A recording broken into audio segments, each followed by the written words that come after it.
So the Boost DPA program has a 5% repayable option. This is 5% of the purchase price.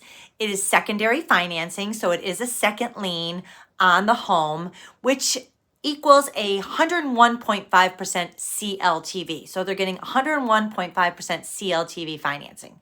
So if you've got your 96.5% first FHA mortgage, and then you've got the 5% second, which is a total of 101.5% CLTV. It is repayable and is amortized on a 180-month term at 2% higher than the first. So when you're putting that payment in the borrower's debt-to-income ratio, you will use it amortized over 15 years, so 180 months, and the rate on that installment loan is 2% higher than the first rate you choose for the FHA first mortgage.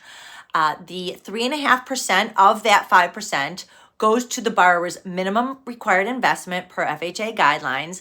Then that extra 1.5% does go toward their closing costs. So if you're doing borrower paid comp, it can go toward that. It can go toward any of the other closing costs. But then the rest of the closing costs on the loan, same as an FHA loan, will have to be paid for by the borrower with either their own funds, gift funds, or you can use up to 6% seller concession per FHA guidelines to pay the rest of the borrower's closing costs. So 5% repayable Boost DPA secondary financing, amortized over 180 months at 2% higher than the first, and that extra 1.5% above and beyond the 3.5% minimum required investment does go toward the borrower's closing costs. So this is a great program. Make sure you're putting that payment in the DTI, and check out my website, so my YouTube channel, that will have a lot more information about this program,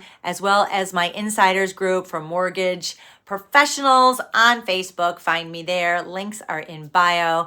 And these are just more products that can really help you make more loans.